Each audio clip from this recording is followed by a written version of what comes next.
尽管案件目前还不好定性，但是我们还是要尽可能的把这笔钱拦截住。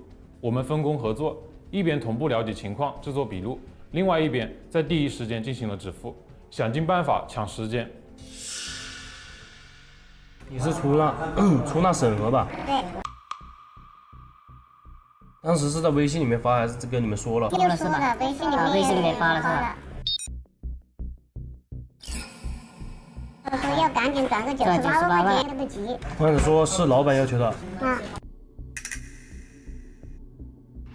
那个钱是谁让你转出去的？我们公司的6，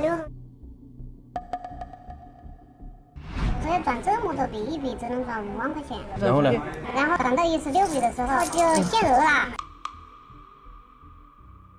转了以后，那边公司老板他就打电话，他说谁我转的。